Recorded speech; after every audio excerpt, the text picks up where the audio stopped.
Aku cuma ingin hidupnya jauh lebih enak kalau menikah dengan anakku. Ucap Bu Holis.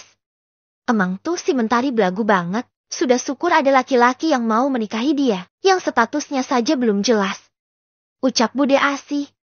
Iya, aku juga nyesel sudah bela-belain baik-baikin dia agar lamaran anak aku diterima. Dia dengan soknya menolak. Sudah miskin saja belagu. Ucap Bu Holis. Sabar Bu Holis. Nanti biar aku kau tegur dia. Anak itu memang tak punya malu hidup miskin terus. Minjem duit terus. Jelas Bude Asih. Padahal Mentari baru pinjam uang 20 Rb saja. Sedangkan sebelumnya setiap pinjam tak pernah dapat. Iya Bu Asih, tolong tuh kasih pelajaran keponakannya yang belagu itu. Cewek-cewek tuh mengantri dengan anakku. Dia cuma anak yang tidak jelas saja. Beraninya menolak. Ucap Bu Holis kesal dan marah. Tenang saja Bu Holis. Gak usah khawatir. Biar nanti aku beri dia pelajaran kalau cari suami kayak itu susah. Ucap Bude Asih. Bantuan teman baik. Mentari mendapatkan telepon dari Alia temannya. Halo Mentari, bisa tidak kamu ke rumahku sekarang? Tanya Alia di panggilan teleponnya. Bisa, tapi aku jalan kaki jeti lama. Ucap Mentari. Naik ojek saja, nanti aku yang bayar di sini. Kata Alia. Tapi aku gak enak jeti merepotkanmu, ucap Mentari. Tidak, sudah cepat aku tunggu sekarang juga, ucap Alia. Dengan meyakinkan Mentari. Ya sudah, aku kesana sekarang. Kata Mentari. Oke.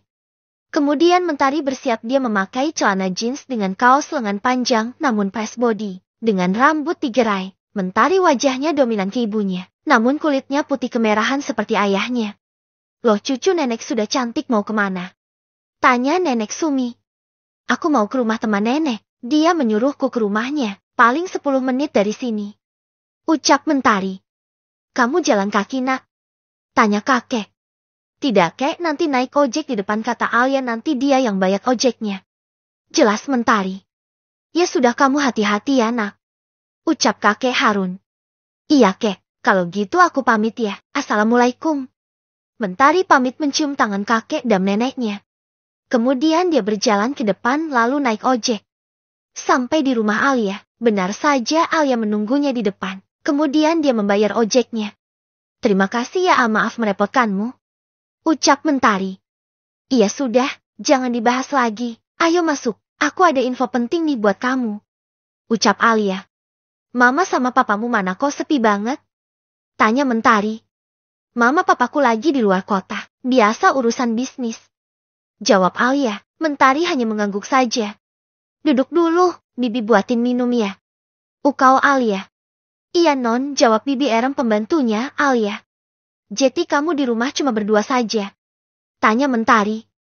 Iya, sama adik aku, dia sekolah sekalian les, Jeti belum pulang. Nanti juga aku mau pindah ke kota. Aku mau kuliah di sana. Pas banget dekat sama rumah tempat mama papaku kerja. Dia di sana beli rumah. Jeti nanti aku gak perlu ngekos. Jelas Alia. Oh gitu. Ucap Mentari. Silahkan non diminum, Bi Erem memberikan minuman dan cemilan. Terima kasih Bi. Ucap Mentari. Tah, aku dapat info nih dari om aku yang di kota. Katanya ada loker untuk lulusan SMA, kerjanya Senin sampai Jumat. Sabtu Minggu libur. Cuma permasalahannya adalah kerjanya bagian cleaning service. Bersih-bersih gitu. Jelas Alia. Kalau kamu mau, kan kamu juga bisa ambil kuliah di hari liburmu. Dan kebetulan perusahaannya tidak jauh dari kampus beasiswa yang kamu terima. Bagaimana? Tanya Alia lagi. Mentari hanya melamun mendengarkan penjelasan Alia. Antara senang dan bingung. Loh, kok malah ngelamun toh? Kau tegur Alia. Aku sih jujur mau banget mau kerja apapun, apalagi pas banget waktunya. Tapi permasalahannya adalah aku gak punya uang untuk pergi ke kotanya. Kan harus bayar kos-kosan. Iya kan? Kata Mentari. Kalau hal itu, kalau memang kamu mau, aku bisa pinjemin kamu dulu. Uang tabunganku banyak kok. Ucap Alia, menawarkan pinjaman. Iya, tapi apa aku bisa ganti uangmu? Uang budeku saja 20 Rb, aku belum sanggup nih buat bayar, udah gitu ditagih pula. Jelas Mentari. Ya ampun, uang 20 Rb saja sama keponakan sendiri, pelit amat. Ucap Alia. Kalau kamu memang mau meminjamkan aku mau tapi aku gak bisa janjiin kapan gantiinnya. Jelas Mentari. Iya sudah gampang, aku tahu kamu kok, nanti kan kita bisa ketemuan di sana, kalau aku sudah kuliah. Kata Alia. Kalau boleh tahu gaji cleaning service berapa ya di kota? Kira-kira cukup tidak untuk aku kuliah, makan dan bayar kos? Tanya Mentari. Kata om aku sih gajinya UMR sekitar 5 JTN. Ucap Alia. 5 juta. Ucap Mentari kaget yang tak pernah pegang uang banyak. Lumayan ya, kalau gitu bilang sama om kamu aku mau. Gitu. Ucap Mentari antusias. Iya, ini sedang aku kirim pesan. Ucap Alia. Sambil menunggu balasan pesan omnya Alia, mereka berbincang sambil minum dan ngemil. Ting! Bunyi pesan dari omnya Alia. Tani, kata omku, nanti akhir bulan ini kamu datang ke perusahaan tersebut, memakai baju rapih, dan kalau kos cari dulu tempat kosnya, nanti baru kamu ke kantornya. Kamu masih punya waktu 2 minggu lagi, Tar, buat mempersiapkan semuanya. Jelas Alia. Oke, aku juga mau bikin surat lamarannya juga sekalian. Surat kelulusan dan rekomendasi beasiswanya dari sekolah kita. Jelas Mentari. Ya sudah, siapkan dulu. Kayaknya nanti kita bisa berangkat bareng deh ke sana. Kan asik tuh ada temennya. Ucap Alia. Iya dong Al, ayo kita sama-sama berangkatnya, kan aku juga belum paham daerah kota. Ucap Mentari. Iya oke. Oh iya, sini HP-mu biar aku tuker dengan HP Android punyaku. Sayang ini tak terpakai. Nanti HP yang itu kamu beliin kartu lagi buat kalau menghubungi kakek dan nenekmu. Jelas Alia memberi saran. Iya benar juga kamu. Terima kasih Al yang baik. Kamu orang pertama yang menyaksikan kesuksesanku nanti. Amin. Ucap Mentari percaya diri. Nih sudah selesai, nanti kamu pindahkan nomor penting diplamamu. Ucap Alia sambil memberikan handphonenya ke Mentari. Terima kasih Alia. Ucap Mentari manis. Kemudian Alia mengeluarkan uang dari tasnya, yang sudah dimasukkan amplop coklat. Ini uang pinjaman kamu, bisa ganti kapan saja, tidak usah terlalu buru-buru ganti. Jumlahnya 5 JT, semoga cukup ya. Ucap Alia. 5 juta Al, apa tidak kebanyakan? Tanya Mentari. Tar, di kota itu apa-apa mahal, JT ambil saja semuanya. Ucap Alia. Kamu masih punya uang lagi, kalau ini aku pinjam. Tanya Mentari. Tenang saja, 10.000 lipat itu lebih tabunganku. Jelas Alia. Iya deh, percaya, anak orang kaya, tapi tidak sombong. Ucap Mentari. Ini aku simpan ya, terima kasih, HP-nya juga terima kasih. Ucap Mentari lagi. Iya bawel, kata Alia. Lalu tak lama Mentari pamit pulang pada Alia. Sampai di rumah Mentari terlihat senang wajahnya hingga terlihat oleh kakek dan neneknya. Assalamualaikum, aku pulang. Ucap Mentari. Waalaikumsalam, senang sekali kelihatannya cucu kakek nih. Ucap kakek Harun. Kakek nenek aku mau bicara. Mentari mau kerja di kota sambil kuliah. Kebetulan ada tawaran kerja di sana, dan libur di hari Sabtu dan Minggu, untuk jadwal aku kuliah. Bagaimana? Ucap Mentari memberitahu. Kakek dan neneknya saling menatap. Mereka merasa takut kalau cucunya jauh dari dia. Kamu yakin mau kerja di kota? Kakek khawatir sama kamu, kan perempuan nak. Ucap kakek. Yakin kek, aku bisa jaga diri kok. Lagian nanti aku sama Alia juga perginya, karena kuliah kita satu kampus. Jelas Mentari. Kemudian Mentari menjelaskan perihal HP dan uang yang dipinjamkan oleh Alia. Masya Allah, masih ada temen yang baik sama kamu Mentari. Kalau gitu kakek dukung kamu mengejar cita-citamu. Kakek dan nenek hanya bisa mendoakan kesuksesan dan keselamatan kamu Mentari. Ucap kakek. Kalau nenek gimana? Tanya Mentari. Pergilah nak, kamu memang harus berjuang untuk sukses. Yang penting jaga diri kamu baik-baik. Ucap nenek Sumi.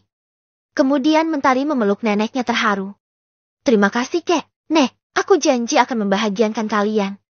Ucap Mentari. Amin, ucap kakek nenek. Hinaan tetangga. Sebelum berangkat ke kota, Mentari ke sekolah untuk mengambil berkas kelulusan dan juga untuk beasiswanya nanti. Dia sudah rapi dengan pakaian sederhananya. Sekalian dia mau ke rumah budenya untuk mengembalikan uang yang dipinjamnya. Nenek, aku berangkat dulu ya. Nanti pulangnya aku belanja untuk masak sore nanti. Ucap Mentari. Memang kamu punya uang? Tanya nenek Sumi. Ada, nenek Alia sudah memberikan uang pinjamannya. Kata Mentari. Ya sudah, hati-hati ya nak. Ucap nenek. Sampai di rumah Bude, di sana sedang banyak ibu-ibu tetangga yang sedang berkumpul, tidak lain bergosip. Assalamualaikum Bude. Ucap Mentari pada Bude Asih. Waalaikumsalam. Jawab Bu Asih ketus. Ini Bude, aku mau balikin uang Bude yang aku pinjam.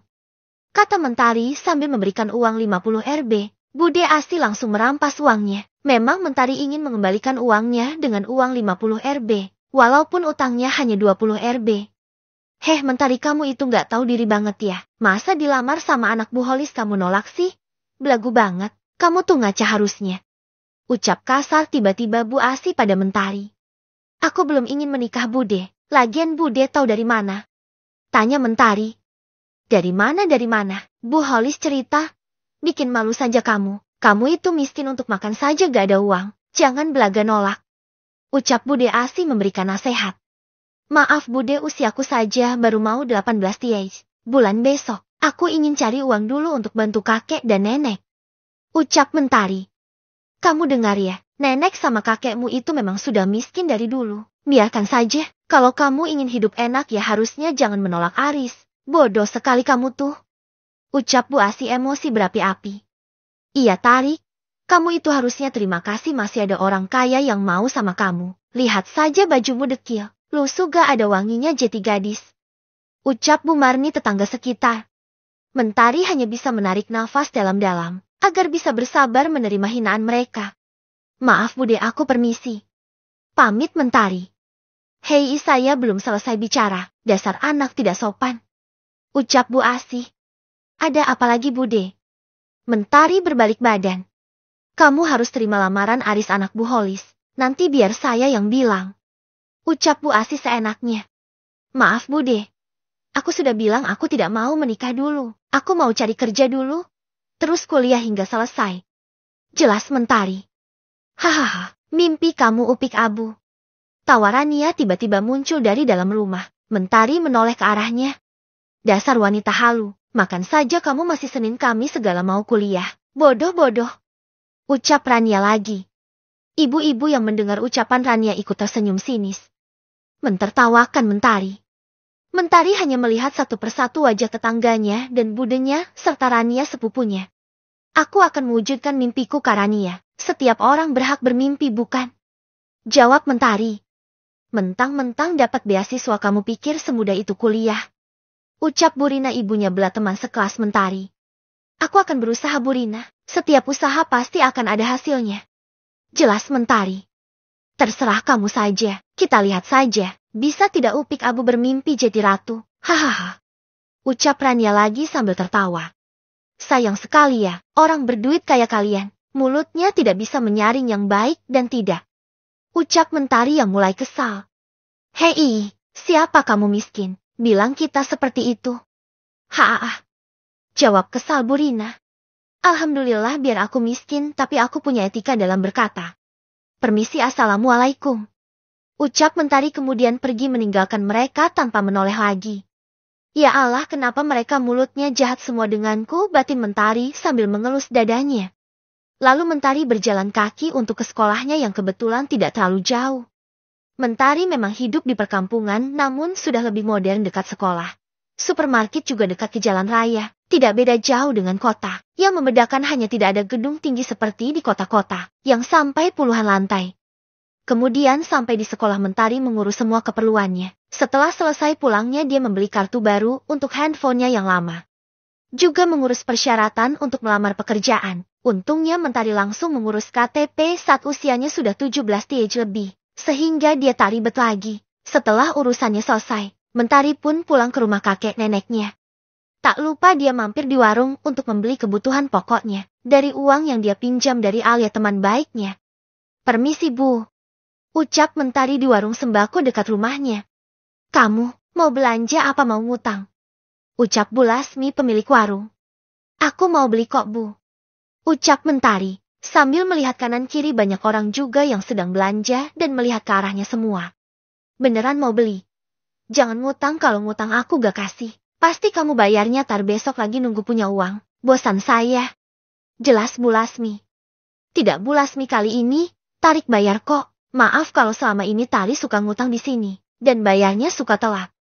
Ucap Mentari dengan nada lemah, dia malu karena diperhatikan banyak orang. Ya Allah, begini amat ya nasib orang miskin. Semua orang berhak menghinaku sepertinya. Batin Mentari. Ya sudah, mau beli apa saja? Tanya Bu Lasmi.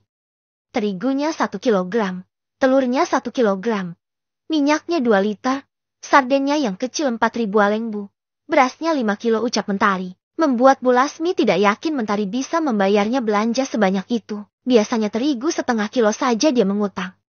Sudah? Tanya Bu Lasmi. Mie instannya 10 Bu. Ucap lagi Mentari. Sudah Bu, jeti berapa semuanya? Tanya Mentari. Semuanya jeti 200 Rb pas. Kata Bu Lasmi kemudian memperhatikan Mentari yang mengambil uang dari dalam tasnya. Ini Bu uangnya. Mentari menyerahkan uang 2 lembar merah, kemudian dia menyunggingkan senyumnya. Oke. Pas, punya uang dari mana kamu? Tanya Bu Lasmi. Dari Allah Bu, terima kasih kalau gitu aku permisi. Ucap Mentari kemudian pergi. Tumben amat dia pegang uang banyak, pasti dikasih sama orang lain. Ucap Bu Lasmi. Kenapa sih orang-orang tuh gak ada bosannya menghinaku? Apa salahku pada mereka? Hanya karena aku miskin dan kakek nenekku miskin. Ya Allah, rasanya aku ingin sekali membuktikan pada mereka kalau aku bisa hidup lebih baik dari ini. Gumam Mentari sepanjang jalan pulang ke rumahnya. Sampai di rumah, dia membawa belanjaan sampai jalan keberatan. Di sana masih banyak ibu-ibu yang bergosip. Saat mereka melihat Mentari membawa banyak belanjaan, mereka terheran-heran. Hei Tari, dapat bantuan dari mana? Tanya Bu Marni. Namun Mentari tak menjawabnya, dia sudah malas meladeni tetangganya yang selalu saja menyakiti hatinya. Ish, sombong sekali, orang miskin itu. Kata Bu Marni karena dicuekin. Flashback masa lalu. Dengar ya, aku melakukan ini hanya untuk mendapatkan anak laki-laki dan aku tidak pernah mencintaimu. Jadi jangan berharap aku memperlakukanmu sama dengan istri pertamaku. Karena dia satu-satunya wanita yang aku cintai. Kamu akan mendapatkan bayaran mahal setelah kamu bisa memberikan anak laki-laki. Ucap Pak Dirga Nugraha. Saat malam pertama dengan keadaan Bu Rianti, ibu dari Mentari, sudah bertubuh polos tanpa pakaian di dalam selimutnya.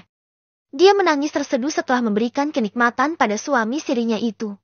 Pak Dirga justru langsung mengucapkan kata-kata yang sangat menyakitkan Bu Rianti. Hiks. Ya Allah, ternyata dia menikahiku dengan tujuan hanya ingin mendapatkan anak laki-laki. Hiks. Bu Rianti menangis terisak di dalam selimutnya. Pak Dirga setelah mendapatkan keperawanannya, Bu Rianti langsung pergi tidur bersama istri tercintanya Bu Iduri. Ibu Iduri adalah cinta pertama Pak Dirga. Mereka menikah saling mencintai dan memiliki anak perempuan bernama Rachel. Sebenarnya yang diharuskan menuntut keturunan anak laki-laki adalah orang tuanya Pak Dirga. Prinsip keluarga dari turun-temurun adalah pewaris harus wajib anak laki-laki yang meneruskan perusahaan. Sebulan kemudian Bu Rianti dinyatakan hamil. Awal-awal dia diperlakukan sangat baik oleh keluarga Pak Dirga. Kemudian setelah 6 bulan kehamilannya, Pak Dirga dan istrinya, juga mamanya Pak Dirga, Ibu Sukma, mereka ingin mengetahui jenis kelamin sang jabang bayi. Setelah mengetahui bahwa 99% Bu Rianti mengandung anak perempuan, Pak Dirga juga keluarganya sangat kecewa dengan Rianti. Padahal yang namanya kehamilan jenis kelamin itu sudah takdir dari Yang Maha Kuasa. Sial, kenapa kau mengandung anak perempuan? Aku menginginkan anak laki-laki, kamu mengerti? Bentak Pak Dirga saat sudah berada di rumah. Ada apa ini Dirga? Tanya Pak Amar, ayah dari Pak Dirga. Ini loh Pak, wanita kampung ini malah hamil anak perempuan. Dirga kan menikahinya untuk mendapatkan anak laki-laki. Jelas Oma Sukma. Bu Widuri, istri Pak Dirga, tersenyum puas. Jangan harap kamu bisa merebut perhatian suamiku Rianti, batin Bu Widuri. Mah, sabar, mungkin nanti saat anak kedua dia akan hamil anak laki-laki. Kenapa waktu awal kemarin kamu tak membawa istrimu itu ke dokter untuk program bayi laki-laki? Ucap Pak Amar. Lebih baik aku tak usah punya anak lagi saja daripada harus anak perempuan lagi. Gak berguna. Ucap Pak Dirga. Apa maksudmu Dirga, kamu mau menggugurkan anak itu? Iya. Tanya Pak Amar. Jika itu yang terbaik. Kata Pak Dirga. Mes, tolong jangan gugurkan anak ini, dia tidak berdosa Mes. Aku akan merawatnya. Hiks. Bu Rianti memohon pada suaminya, sambil berlutut, dan memegang kakinya. Kemudian Pak Dirga mendorong Bu Rianti dari pegangan kakinya. Lepaskan, menjijikan. Ucap Pak Dirga dengan jahatnya. Pelayan, tolong pindahkan kamar, dia di belakang. bersama kalian, tidak suka melihatnya. Perintah Pak Dirga. Baik Tuan. Selama Bu Rianti hamil hingga menjelang melahirkan, Rianti tak diperlakukan dengan baik. Dia malah disuruh menjadi pelayan seperti yang lain. Bu Rianti sabar ya, Bibi tahu kalau keluarga ini memang sangat keras dan kejam. Ucap Bibi Jenap pembantu yang sudah cukup lama bekerja di rumah keluarga Nugraha. Aku harus kuat demi anak aku, Bi. Kalau aku pulang ke rumah orang tuaku, pasti mereka akan sedih. Ucap Bu Rianti kala itu. Hari menjelang kelahiran putri Bu Rianti. Permisi Tuan. Nyonya, itu Bu Rianti sepertinya akan melahirkan, ketubannya sudah pecah. Ucap Bi Jenap dengan sangat panik memberitahu majikannya. Mereka sedang berkumpul di ruang keluarga, hanya saling pandang, tak ada rasa peduli atau terkejut kaget. Bibi bilang saja sama-sama supirnya, bahwa dia ke rumah sakit terdekat, nanti aku beri uang untuk biayanya. Ucap Pak Dirga. Tapi Tuan, sudah sana mau saya pecat kamu. Tinggal bawa saja ke rumah sakit, apa susahnya? Bentak Oma Sukma. Baik Nyonya. Jawab Bi Jenap. Kemudian Bi Jenap membawa Bu Rianti ke rumah sakit dengan supir di rumah tersebut. Tega sekali mereka padaku, padahal bayi ini juga anak dan cucu kandung mereka, Bi. Huhuhu. Ucap Bu Rianti sambil mengusap dan menahan kontraksi. Sabar Bu Rianti, Bibi akan menemani kamu, jangan khawatir ya. Ucap Bi Jenap menenangkan. Sampai di rumah sakit, Bu Rianti langsung ditangani dokter dengan lahiran normal. Berselang 1 jam lahirlah putri cantiknya, yang diberi nama Mentari Putri dengan harapan agar anak ini bisa menerangi setiap kehidupannya. Bu Rianti tahu kalau keluarga Dirga tak akan mau memberikan nama untuk anak perempuan yang tidak diinginkannya itu. Sayang, ibu akan menyayangimu sampai kapanpun. Ibu tidak akan membiarkanmu disakiti mereka. Ucap Bu Rianti sambil dielus-elus di gendongannya. Beberapa hari kemudian, Bu Rianti pulang sendiri tanpa dijemput dan tak ada yang peduli dengan anaknya yang baru lahir itu. Masa ini anak kita? Ucap Bu Rianti memberitahu wajah anaknya, namun Pak Dirga acuh dan cuek sama sekali. Begitu juga dengan Oma dan Opanya. Harusnya anakmu itu kamu buang saja ke pantai asuhan. Percuma, tidak akan ada yang peduli dengan dia. Ucap Bu Widuri yang meledeknya sambil tersenyum puas. Di kamar pembantu, Rianti menarik nafasnya, menahan sabar. Anakku akan menjadi anak yang jauh lebih sukses dari anakmu nantinya. Ucap Bu Rianti sedikit namun dalam. Hahaha, mimpi kamu, anakmu itu tidak akan dapat harta sepeser pun dari keluarga ini. Ucap Bu Widuri. Anakku memang tidak akan dapat dari sini, tapi dia dapat dari Yang Maha Kuasa, lihat saja nanti. Ucap Bu Rianti kesal dengan hinaan terhadap bayi pertama yang dia lahirkan dengan penuh kasih sayang. Buktikan saja, orang miskin. Kamu dikasih kesempatan 1 kali lagi, kalau kamu tidak juga bisa memberikan anak laki-laki, maka kamu akan ditendang dari rumah ini. Ingat itu. Ucap Bu Widuri mengingatkan. Itu lebih baik daripada aku di sini. Jelas Bu Rianti. Seiring berjalannya waktu, saat usia Mentari sudah 1 tahun dia dipisahkan oleh ibunya. Ibunya kembali ditempatkan di kamar keluarga Nugraha. Dengan harapan akan hamil anak kedua dan hamil anak laki-laki. Sedangkan Mentari diurus oleh Bi Jenap. Seperti anaknya sendiri. Namun sesekali Bu Rianti juga menggendong yang sangat lucu itu. Namun tanpa sepengetahuan keluarga Nugraha. Tahun demi tahun berlalu, Bu Rianti tak kunjung hamil juga. Karena Bu Rianti selalu diperlakukan kasar oleh Pak Dirga, juga istri pertamanya Widuri. Dan diam-diam Bu Widuri mencampurkan obat kontrasepsi pada Bu Rianti agar tak bisa hamil lagi dan ditendang oleh keluarga Nugraha. Saat usia Mentari sudah 7 tahun, Bu Rianti sakit keras hingga tak bisa beraktivitas. Namun keluarga Nugraha tak ada yang membawanya ke rumah sakit. Meninggal dunia Bu Rianti. Oma, tolong bawa ibu ke rumah sakit, Oma, ibuku sudah tidak kuat. Huhuhu. Ucap Mentari kecil menangis pada Oma Sukma. Apaan sih kamu? Kasih obat saja nanti juga sembuh. Bentak Oma Sukma. Tak lama Pak Amar kakeknya keluar. Kakek, tolong ibu, kek. Ibu sudah sangat lemah. Bawa ibu ke rumah sakit, kek. Kasihan ibu. Huhuhu. Ucap Mentari memegang tangan Pak Amar meminta bantuan. Sebenarnya Pak Amar memiliki sifat ketidaktegaan sama orang. Namun sifat keras istrinya itu membuatnya sedikit terpengaruh. Karena memang Pak Amar ini sangat patuh pada istrinya. Pak Arga dan istrinya pun keluar. Dirga Rianti sakit keras. Bawa dia ke rumah sakit saja. Papa takut terjadi apa-apa dengannya. Ucap Pak Amar. Papa nih apa-apaan sih? Ucap Oma Sukma tak suka suaminya membela Rianti. Ayah, aku tahu ayah tidak suka denganku. Tapi aku mohon ayah selamatkan ibuku. Huhuhuhu. Mentari berlari dan memohon di kaki ayahnya Pak Dirga. Pak Dirga hatinya tak tersentuh sedikit pun, melihat tangisan putrinya yang tak pernah disentuh olehnya. Hei, sana pergi, ini tuh papaku bukan papamu. Dorong Rachel anak Bu Widuri yang tak suka dan tak mau papanya direbut oleh Mentari. Mentari yang bertubuh kecil dan kurus usianya 7 tiei, sedangkan Rachel 12 tiei. Mentari hingga tersungkur ke lantai. Kakak, ibuku sakit keras. Tolong biarkan ayah membawa ibuku ke rumah sakit. Huhuhuhu. Ucap Mentari yang wajahnya sudah basah oleh air matanya. Wajahnya yang imut dan bibirnya yang mungil. Tuan. Bijenap lari terpogoh-pogoh menghampiri mereka. Tuan, Ibu Rianti, Tuan. Ucap Bijenap gugup dan melihat ke arah Mentari anaknya Rianti. Tak tega. Kenapa Rianti? Tanya Bu Widuri. Bu Rianti meninggal, Tuan. Ucap Bijenap sambil menangis. Semua kaget dengan meninggalnya Rianti. Mereka semua menganggap remeh penyakit yang diderita ibunya Mentari. Bu Widuri tersenyum tipis, merasa menang. Ibu, tidak ibu, jangan tinggalkan Mentari. Huhuhuhuhu.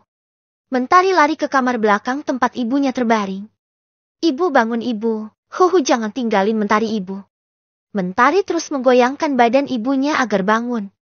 Semua menghampiri ke arah kamar Rianti di belakang.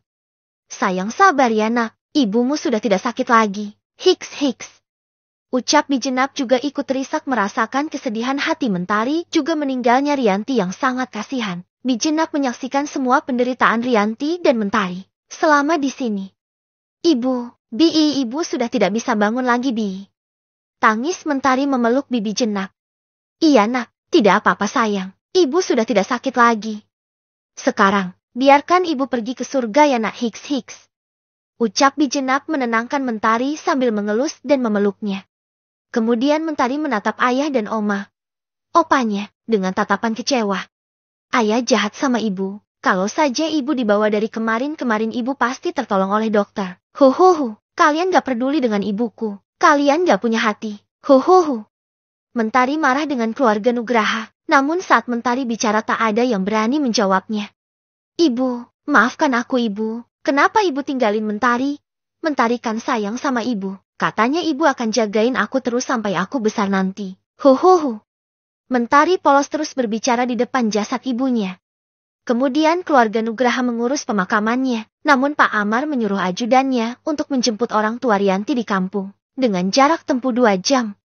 Saat kakek Harun dan nenek Sumi orang tua dari Rianti tahu kalau anaknya meninggal dunia, mereka syak berat, bahkan nenek Sumi berkali-kali pingsan. Dia mengira anaknya hidup bahagia dengan keluarga yang kecukupan. Ya, Rianti memang awalnya mengenal Pak Amar saat di pasar. Dia menyelamatkan Pak Amar dari mobil yang mau hampir menabraknya. Dari situlah Rianti dikenalkan dengan Dirga agar mendapatkan anak laki-laki. Dengan imbalan nanti akan diberikan uang banyak. Bu Rianti yang polos menerima begitu saja. Dia berharap setelah itu hidupnya dan orang tuanya tidak kekurangan lagi. Namun nasibnya sangat menyedihkan. Saat jenazah sudah siap dimakamkan, kakek Harun dan nenek Sumi datang. Kakek Harun sudah menyiapkan makam untuk anaknya itu di kampung halamannya. Semua ikut ke kampung dan memakamkan jenazah ibunya Mentari. Mentari terus menangis tak henti, sampai semua prosesi pemakaman selesai, dan Mentari pulang dengan Bijenap. Mentari yang terus menangis dan menyalahkan ayahnya. Dia seperti anak yang benar-benar kehilangan jiwanya. Hati demi hari dilalui Mentari, dia sering melamun di belakang kolam renang di rumahnya. Tak ada yang peduli dengan kesedihan Mentari tersebut. Pak Amar melihat Mentari yang duduk di pinggiran kolam renang. Dia melihat dari jendela kamar atasnya. Kasihan sekali nasib anak itu. Maafkan kakek nak, kakek tak punya kuasa apapun di sini. Kakek takut dengan omamu yang galak itu, karena semua aset ini sudah menjadi miliknya. Batin Pak Amar. Ya, Pak Amar dan Bu Sukma memang dulu merintis usaha dari bawah hingga sukses. Namun modal yang didapat dari keluarga besar Oma Sukma, Pak Amar hanya menjalankannya saja. Mentari, kamu harus menjadi anak yang kuat dan tangguh agar bisa melindungi diri kamu sendiri. Jadilah anak yang mandiri dan pintar di segala hal nak. Bayang-bayang di pikiran Mentari ucapan ibunya itu. Ibu, Mentari gak punya lagi tempat berlindung.